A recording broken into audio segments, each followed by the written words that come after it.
Hello and good morning, my third grade scholars. I hope that everyone has had a wonderful and restful weekend.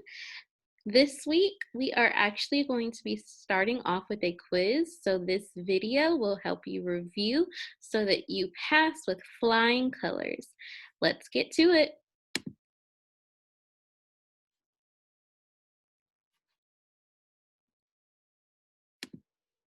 All right, so what you will need for today are only your notebook and your pencil.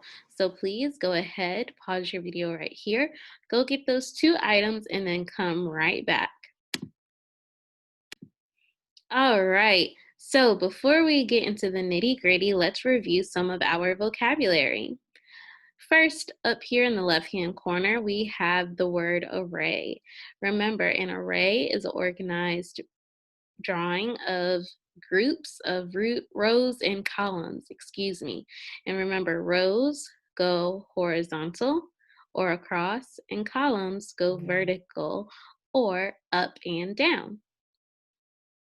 Next is multiplication. Multiplication is what we have been doing. We have been using arrays and repeated addition and skip counting to find the answers to a multiplication problem, which is called a product. And then to go along with multiplication, we do have factors, which are the numbers that we multiply together to find the product. And that symbol right there in between the factors, that X, can be read as times. And times is just another way of telling us to multiply or use multiplication to find a product. Okay? The next word is equal groups. Equal groups is when we have groups that have the same amount in them. So here, our picture of our penguins. There are two equal groups of three. There are two groups, and each group has three penguins in it. So they are equal. Next, we have the commutative property. And remember, the commutative property is just flip-flopping your factors around to change their meaning, but getting the same product as your answer. And lastly, the distributive property is breaking apart factors into their separate addends to find the product of a big array. So here I have this big 5 by 3 array. I broke this array into 2 and 3 because 2 plus 3 is 5. And I know that I can multiply or distribute that group of 3 across the 2 and the 3 and then add those products together to find out what the product is of the whole array. Okay, so in this video, we will be reviewing the commutative property as well as the distributive property for multiplication. So for this video, just like our last review video, it was completely we do, where we work out the problems together and you work them out in your notebook how I'm working them out on the screen just to prepare you for your quiz. So go ahead and make sure you have your pencil in hand and your notebook in front of you. First, we will be doing our commutative property practice. So I will go ahead and switch my screen now.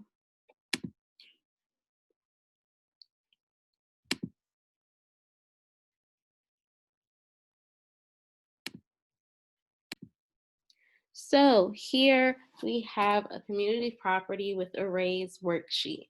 The directions of this worksheet say for each problem, write a multiplication equation based off the number of rows and columns to describe the array. Then, using the commutative property of multiplication, write an equivalent multiplication equation. So before we begin, I would like for everyone to go ahead and on their papers, draw the arrays for questions 1, 2, 3, and 4. So go ahead, pause your video right here and draw those arrays. When you're done, press play. All right, welcome back. So let's look at question number 1. Right here, we have a 6 by 3 array. First, what we need to do is we need to look at this array and write a multiplication sentence to go along with it. So let's review. When we are writing a multiplication sentence, what number goes in the first blank?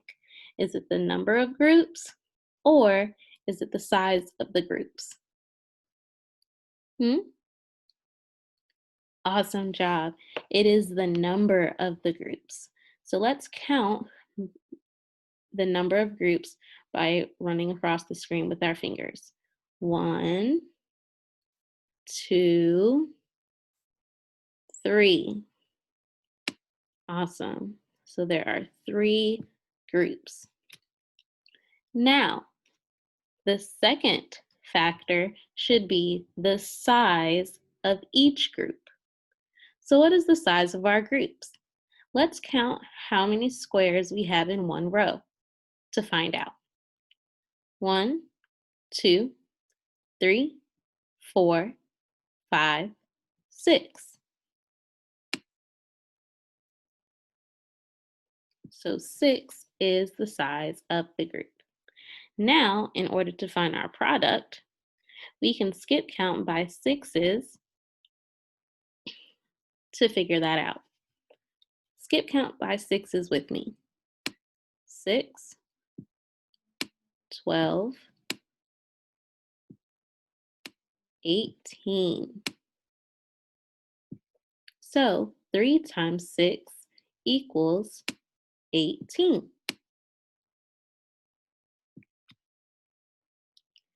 And that answers the first part of our question. The second part says to use the commutative property of multiplication to write an equivalent multiplication equation. So what that means is we need to think what this array would look like if we flip-flopped it to make it vertical. If I was to rotate this array so that it was vertical, that means that I would then have 1, 2, 3 columns on top with 6 in each column. And I'm just going to do these little marks right here to show my squares.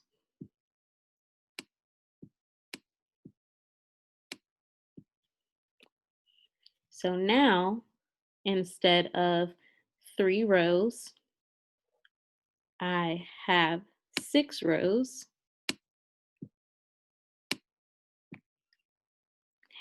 And instead of having 6 in each row, I have 3.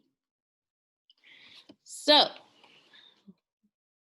let's now write our multiplication sentence. Because remember, when we use the commutative property, we are only flip-flopping the meanings of our factors to get the same product. So here, the number of groups. Count out loud the number of groups as I go over them.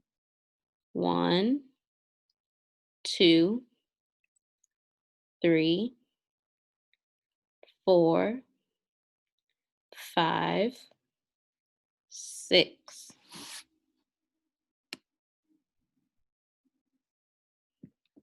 And now I'm going to multiply that by the size of each group. What is the size of the first group? Say it out loud. Yes, it is 3. And I know that when I use the commutative property, that even though my factors have switched meanings, my product will always stay the same. But let's double check and skip count just to be sure. 3, 6, 9, 12, 15, 18. Great job, you guys. So that is using the commutative property. Flip-flopping our factors so that they change meanings to get the same product. Let's do number 2 together as well. And then you guys will solve questions 3 and 4 independently. Question 2. First, we have to figure out what is the number of groups. Run your fingers across your own array that you've drawn on your paper and call out loud the number of groups to start off our multiplication sentence. 1, 2, 3. Yes, there are 1, 2, 3, 4, 5 groups or rows. Now, tell me, what is the size of each group? Say it out loud on the count of 3. 1, 2, 3. Yes, it is 10. Now, let's skip count by tens to figure out the product of 5 times 10. 10, 20, 30, 40, 50. Great job, you guys.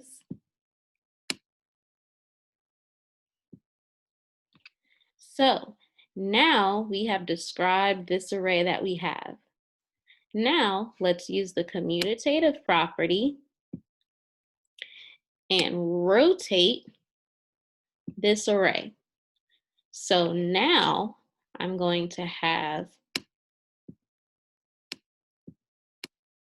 5 rows on the top, and 5 columns, and then I'm going to have 10 in each column. So that's 1, 2, 3, 4, 5, 6, 7, 8, 9, 10. Go ahead and finish drawing your rotated array on your paper now. So here, Miss Adams has finished drawing her rotated array.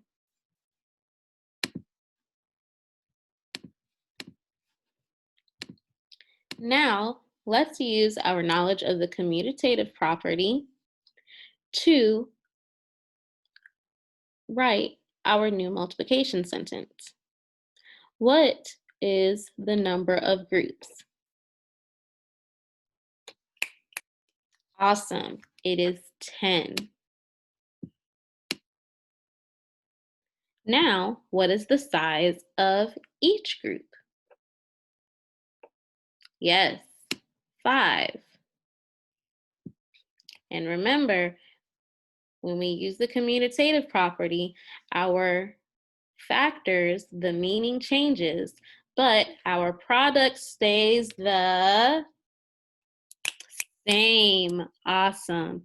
So if 5 times 10 equals 50, 10 times 5 equals 50. Great job, scholars. You guys are shaping up into being the best mathematicians ever. So, just as I said, now what you're going to do is you're going to solve questions 3 and 4 independently. I would like for you to do just as we did for questions 1 and 2. First, write your multiplication sentence to go with the drawn array. Then, rotate your array to what it would look like if you turned it on its side and draw it right beside it. After you've drawn your array, write your new multiplication sentence to show the array that you've just drawn. Please remember, when we use the commutative property, our Factors switch meanings, but the product always stays the same. So please make sure that your products have the same answer. Good luck. All right, welcome back, mathematicians. So let's see how well you did, because I know that you did awesome. So for question 3, first I asked you to write out your multiplication sentence for the drawn array. If you did this correctly, your answer should have shown 7 groups, 1, 2, 3, 4, 5, 6, 7, 7 groups times the size of each group, which is 2, 1, 2. Skip count by 2s to find your product. What is their answer? 1, 2, 3. 14. Awesome. Now, after you are done writing out your first multiplication sentence, you were to rotate your array and draw the rotated array, and then write a new multiplication sentence. If you rotated your array, this is what it should have looked like. When you turn this array from vertical to horizontal on its side, you should now have 2 groups with 7 in each group. And remember that when we use the commutative property, our factors switch meanings, but our product stays the same. So 7 times 2 equals 14, and 2 times 7 also equal 14. If you got question number 3 correct, I would like for you to give yourself 2 snaps and a dab on 3. 1, 2, 3. Hey, because you guys, woo, you amaze me every time. So now looking at question number 4. If you counted your number of groups, you should have found that there were 5. And then if you counted the size of each group, you would have saw that there were 8 in each group. And when you skip count by 5s 8 times, you get the product of 40. Now, let's see what it would look like if we rotated this array so that it is no longer horizontal and is instead vertical. So, if we were to redraw this array rotated so that it is now vertical, we would see that we now have 1, 2, 3, 4, 5, 6, 7, 8 groups with 1, 2, 3, 4, 5 in each group. And remember, when we flip-flop and use the commutative property, our product stays the same. So if 5 times 8 is 40, 8 times 5 is also 40. Great job, scholars. If you got number 4 correct, I would like for you to go ahead and give yourself a ballpark on 3. 1, 2, 3. Because you guys knocked the commutative property right on out the park. Great job, you guys. All right, you guys. So now it is time for us to complete our distributive property practice. And when we use the distributive property, remember, that is when we are breaking it up. It is a tool to make multiplication with larger numbers a little bit easier for us because eventually we will get into numbers that are larger than 10. So to use the distributive property, we're going to break one factor into two addends. Then multiply both addends by the other factors, and then add together both products. So for example, I'm going to break up 16 into two smaller numbers that I can add together. I know that 10 plus 6 equals 16. And I'm still going to multiply it all by 5. Then I'm going to distribute that times 5 to multiply it by 10 and distribute it so I can multiply it by 6 to get two two different products. Then I'm going to take those two products and I'm going to add them together to find my sum. And that final sum will be my product. So